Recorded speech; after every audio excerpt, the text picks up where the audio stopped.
Hello everyone, this is Kanupriya and welcome to beyond teachings. तो आज के क्लास में हम लोग डिस्कस करने वाले हैं sustainable management of natural resources, जिसके ऑलरेडी कुछ क्लासेस हो चुके हैं।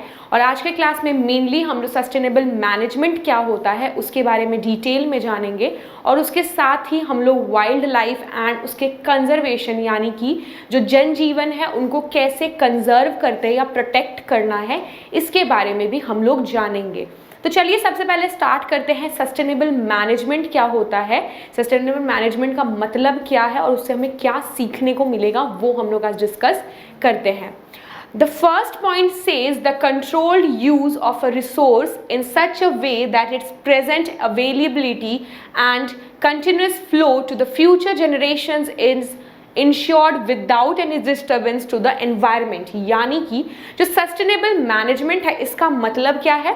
इसका मतलब है कि जो भी रिसोर्सेज है उन्हें कंट्रोल्ड रूप में यूज़ करना है। हमें ऐसा नहीं करना है हमें कि हम जो रिसोर्स है हम उसे अपने हिसाब से यूज़ कर रहे हैं, कोई भी उसमें पाबंदी नहीं है। जब मन करता है हम ट्री काट ले रहे हैं, जब मन कर रहा है हम कोई एनिमल को मार दे रहे हैं, इस तरह से नहीं करना है। हम लोग को क्या करना है? कंट्रोल्ड वे में करना है, यानी जितना ज़रूरत है उतना करना है या जितना करना चाहिए उतना ही करना है। इसके साथ यहाँ पे कहता है in such a way that it's present availability and continuous flow to the future generation is insured.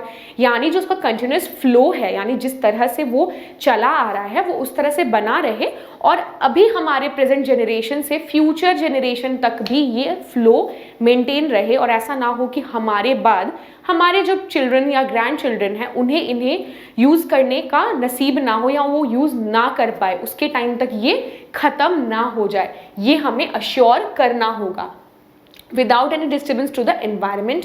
और ये जो करना है इसे हमें एनवायरनमेंट को ध्यान में रख, यानी पर्यावरण को ध्यान में रख के करना है। जो पर्यावरण है यानी कि जो एनवायरनमेंट है उसको कोई भी हार्म नहीं पहुंचना चाहिए। इस तरह से हमें मैनेजमेंट करना है और कंट्रोल यूज करना है किसका? नेचुरल रिसोर्सेज का। तो सेकेंड पॉइंट यहाँ पे कहता है the resources should be used in such a way that it does not hinder the present progress and also does not put at stake the future availability of the resources। यानी इन जो resources है इन्हें हमें इस तरह से use करना है, उनको ऐसा हम लोग को इस तरह से मैनेज करके यूज़ करना है कि जो प्रेजेंट प्रोग्रेस है वो हिंडर ना हो। यानी कि जिस तरह से ये चल रहा है और उसका जो एक सिस्टमेटिक वाइज जो हमारा रिसोर्स चल रहा है, उसके जो अवेलेबिलिटी है उसमें कोई भी छेड़छाड़ नहीं होनी चाहिए। हम एक कंट्रोल रूप में करेंगे और उसे हम क्या करेंगे? बहुत ही ध्यान से मैनेज करेंगे ताकि हर किसी को इक्वल मिले और वो कभी भी फ्यूचर में एक्सप्लॉइट ना हो या अभी भी प्रेजेंट में एक्सप्लॉइट ना हो। And also does not put at stake the future availability, definitely. और हम लोग को क्या करना है? जो फ्यूचर में ये अवेलेबल हो, ये रिसोर्सेज जो है जो आज हम लोग यूज़ कर रहे हैं, जैसे कोल, पेट्रोलियम, फॉरेस्ट, वाइल्ड लाइफ, इसको जो हम लोग आज यूज़ कर पा रहे हैं ये फ्यूचर में भी वो अश्योर्ड रहे और फ्यूचर वाले जनरेशन तक भी वो सही से जाए, इसको हम लोग को निर्धारित करना है। हमें क्या करना है? हमें ये नहीं करना है कि हम उसे मतलब उसको दाव पे लगा दिया या हमने उसे रिस्क पे डाल दिया, ये हमें नहीं करना है। That is clear? The fourth point says forest resources need to be used in manner which is environmentally and developmentally sound। यहाँ पे दो वर्ड है, एक है आपका एनवायरमेंटली एंड दूसरा है डेवलपमेंटली। एनवायरमेंटली यानी कि जो फॉरेस्ट, यहाँ पे फॉरेस्ट रिसोर्सेज है ना, फॉरेस्ट से जो भी रिसोर्स हमें प्रोवाइड होते हैं, यानी ट्रीज हो गए, एनिमल्स हो गए, फ्रूट्स हो गए, जितनी भी चीज़ें हैं वो जो है उन्हें हमें इस तरह से यूज़ करना है कि जो एनवायरमेंटली और डेवलपमेंटली साउंड हो। एनवायरमेंटली यानी कि एनवायरमेंट को कोई हार्म नहीं पहुंचना चाहिए और उससे कुछ डेवलपमेंट हो। ऐसा नहीं होना चाहिए कि वो जो है आपका, जैसे अगर एक फॉरेस्ट है, एक सुंदर सा फॉरेस्ट है, वो उस सुंदर होने के जो उसका क्वालिटी है वो उसे घटना नहीं चाहिए, वो और बेहतर होना चाहिए। बेहतर तरीके से प्रोटेक्ट करके, बेहतर तरीके से उसको आगे बढ़ाते हुए और एनवायरमेंट का ध्यान रखते हुए हमें सारी चीज़ों को यूज करना है। ये हो गया आपका थर्ड पॉइंट। और जो लास्ट पॉइंट है वो कहता है the natural resources should be used continuously in such a way that economic growth and ecological conservation should be hand in hand. यानी यहाँ पे कह रहा है कि जो नेचुरल रिसोर्सेज है वो एक यूज्ड, इसे कंटिन्यूअस प्रोसेस में यूज करना है, continuously use in continuously in such a way that economic growth, यानी ये जो भी नेचुरल रिसोर्स यूज करें उसका मेन फोकस क्या है। हम लोग नेचुरल रिसोर्स यूज करते हैं अपने सर्वाइवल के लिए, हमारे बेहतरी के लिए, हमें मतलब एक अच्छा फैसिलिटीज़ मिले इसके लिए नेचुरल रिसोर्स यूज़ करते हैं। उसके साथ ही इकोनॉमिकली भी इसको हम लोग को ध्यान देना है, यानी इससे हमें कुछ फ़ायदा हो और एनवायरनमेंट भी ख़राब ना हो, फ़ायदा भी हमें हो जाए, इकोनॉमिक ग्रोथ भी हमें देखना है और इकोलॉजिकल कंजर्वेशन भी देखना है। इकोलॉजिकल कंजर्वेशन यानी कि हम लोग उसे कंजर्व भी करना है, उसमें जो भी प्रेजेंट है, जैसे फॉरेस्ट अगर एक नेचुरल रिसोर्स है तो उसका जो कंजर्वेशन भी हमें हैंड इन हैंड देखना, माने आपका क्या होना चाहिए, इकोनॉमिक ग्रोथ भी होना चाहिए, माने हमें उससे फ़ायदा जो है हमारे इकोनॉमी को भी फ़ायदा हो रहा है, हम उसको यूज़ कर रहे हैं, हमारा फ़ायदा भी हो रहा है, और उसके साथ ही कंजर्वेशन जो है उसका वो भी होना चाहिए, दोनों साथ साथ होना चाहिए, दोनों चीज़ों को ध्यान में रख के करना चाहिए। ये नहीं कि हम अपना फ़ायदा देख के हम एनवायरनमेंट को पूरा ख़राब कर दें, ये नहीं करना है। तो ये जो पॉइंट्स है इससे हम लोग सस्टेनेबल मैनेजमेंट को हम लोग डिफाइन करेंगे। तो बेसिकली सस्टेनेबल मैनेजमेंट क्या है, ये एक ऐसा प्रोसेस है या एक ऐसा तरीका है मैनेज करने का जिससे कि जितने भी नेचुरल रिसोर्स है वो क्या एक सही ढंग से यूज़ किया जाए हमारे द्वारा, हम उसे क्या करें, सही से यूज़ करें, अपना फ़ायदा करें और साथ में एनवायरनमेंट का भी फ़ायदा करें, उसे भी कंजर्व करें। This is the sustainable management. Now the next topic that we have to discuss today is wildlife and its conservation. तो अब हमने फॉरेस्ट के बारे में पढ़ लिया। फॉरेस्ट क्या होता है, उसमें ट्रीज होते हैं, बहुत सारे एनिमल्स होते हैं, तो उनमें रहने वाले जो वाइल्ड लाइफ है, यानी कि जो पेड़ पौधे जानवर जीव जो भी है वाइल्ड लाइफ हम उसे कहेंगे। तो वो जो वाइल्ड लाइफ और उसका कंजर्वेशन के बारे में हम लोग को पढ़ना होगा, या हमें डिस्कस करना होगा। तो ये वाइल्ड लाइफ क्या होते हैं पहले वो डिस्कस करेंगे, देन हम लोग कैसे मेजर उनको कंजर्व कर सकते हैं वो देखेंगे। The depicting wildlife also includes animals present in this forest. The depicting wildlife also includes animals present in these forest, यानी जो वाइल्ड लाइफ है उसमें हम लोग किसको किसको कंसिडर करते हैं, हम एनिमल्स जो उसमें रहते हैं उनको हम लोग कंसिडर करते हैं। That is clear. Depicting wildlife यहाँ पे इसलिए बोल रहा है क्योंकि वाइल्ड लाइफ जो, अगर वाइल्ड लाइफ में कोई भी प्रॉब्लम होगा या फॉरेस्ट को कोई प्रॉब्लम होगा तो उसमें रहने वाले जो जीव जंतु हैं उन्हें भी इनडायरेक्टली इफेक्ट पड़ेगा, उसका डायरेक्टली या इनडायरेक्टली इफेक्ट पड़ेगा। The poaching or killing of wild animals present in forest also commercially benefit is also an increasing threat. Poaching and killing of animals यहाँ पे बोला जा रहा है। जो एनिमल्स होते हैं या बर्ड्स होते हैं जो फॉरेस्ट में रहते हैं उन्हें अक्सर मारा जाता है उनके फर के लिए, मीट के लिए या उनके हॉर्न्स के लिए, हाथी के दांत के लिए, बहुत सारे एनिमल्स के डिफरेंट जो बॉडी पार्ट्स के लिए हम क्या किया जाता है, किलिंग या पोचिंग किया जाता है, शिकार किया जाता है या उन जानवरों को मारा जाता है।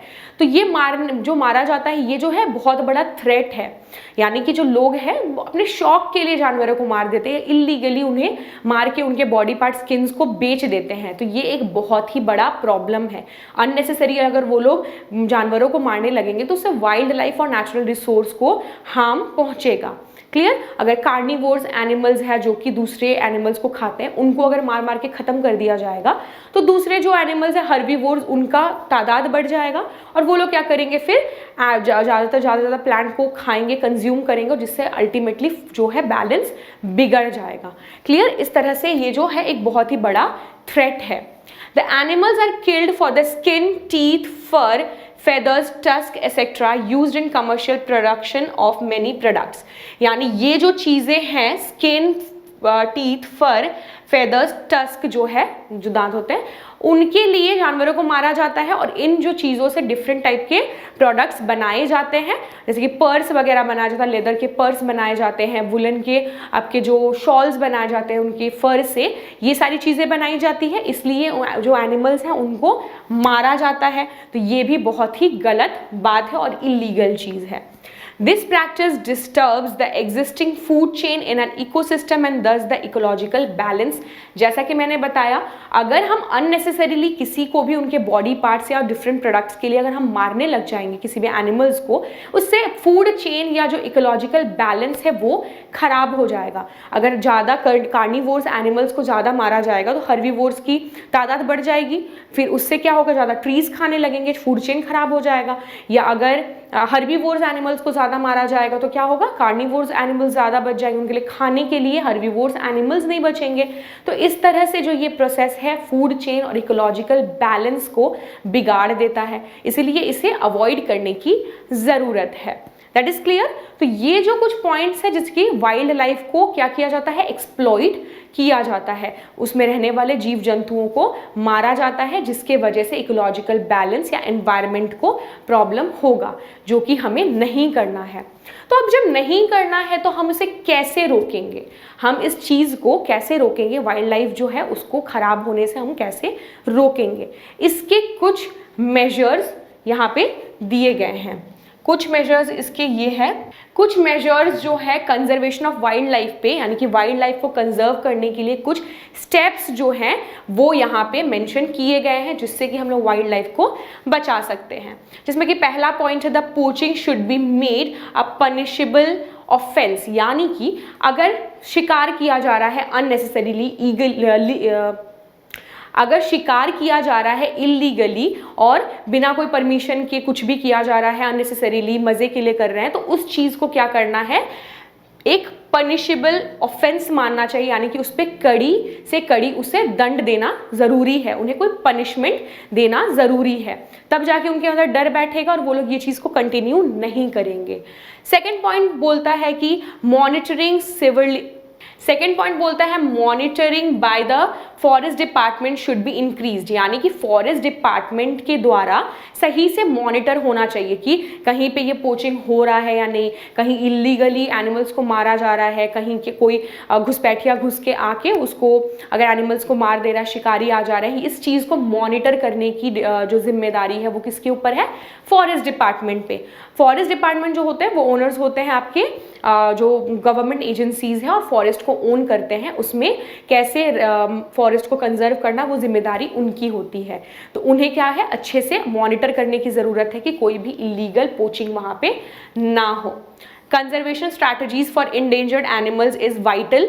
कंजर्वेशन फॉर इंडेंजर्ड एनिमल्स, यानी कि इंडेंजर्ड एनिमल्स हम उन एनिमल्स को बोलते हैं जो कि खत्म होने के कगार पे, यानी एक्सटेंट होने वाले हैं, जिनकी तादाद बहुत ही कम हो चुकी है और वो कुछ दिनों में ख़त्म हो जाएंगे अगर उनका शिकार होता रहा। जैसे कि हम लोग जानते हैं कि जो टाइगर्स होते हैं उनकी तादाद बहुत कम हो गई है, कुछ ऐसे टर्टल्स है, टोटोइज है, कछुए हैं जिनका तादाद बहुत कम हो गया, तो उसके लिए ध्यान रखना है कि उनका शिकार ना हो, उन्हें बहुत ही अच्छे से प्रोटेक्ट करके रखने की ज़रूरत है, ताकि वो हमारे फ्यूचर जनरेशन भी उनका मज़ा ले सके या उन्हें देखने का एक जो अपॉर्चुनिटी है वो लोग गेन कर सके। हमें ऐसा नहीं करना है कि उसे ख़त्म कर देना, उन्हें मार के, कि हमारे फ्यूचर जनरेशन कभी उन रिसोर्सेज को देख ना सके। यह है थर्ड पॉइंट। और जो लास्ट पॉइंट है वो कहता है increased number of national parks and sanctuaries with adequate security. Increased number of national parks and sanctuaries with adequate security, यानी कि नेशनल पार्क्स और सेंचुरीज बनाने की ज़रूरत है जहाँ पे अच्छी तरह से सिक्योरिटी हो। तो नेशनल पार्क्स और सेंचुरीज क्या होती है, ये एक ऐसे रिजर्व्ड एरियाज़ होते हैं जो कि जहाँ पे मतलब लोग जा तो सकते हैं एनिमल्स को देखने के लिए, ये प्रोटेक्टेड होते हैं। ये एक पार्क की तरह होगा, जैसे नॉर्मल पार्क है जहाँ पे एनिमल्स रहते हैं, लेकिन वो क्या उनको क्या किया जाएगा, केज में बंद नहीं किया जाएगा, उनके लिए वैसा एक अच्छा सा एनवायरनमेंट बना दिया जाता है जहाँ पे वो लोग आराम से रहते हैं, उन्हें कोई डिस्टर्बेंस नहीं होता है और उन्हें प्रोटेक्शन प्रोवाइड किया जाता है। तो ये थे कुछ 4 मेजर्स जिससे कि हम वाइल्ड लाइफ को कंजर्व कर सकते हैं, उन्हें बचा सकते हैं, ताकि नेचुरल रिसोर्स, चूँकि वाइल्ड लाइफ एक नेचुरल रिसोर्स है, वो एक्सप्लॉइट ना हो और इन फ्यूचर में फ्यूचर जनरेशन को भी वो अवेलेबल हो, वो लोग भी उस चीज़ को देख सके और उसका फ़ायदा जो है वो उठा सके। तो आज के क्लास में हम लोग इतना ही रखेंगे। नेक्स्ट क्लास में फिर से मिलते हैं एक नए टॉपिक के साथ। तब तक के लिए take care and good bye.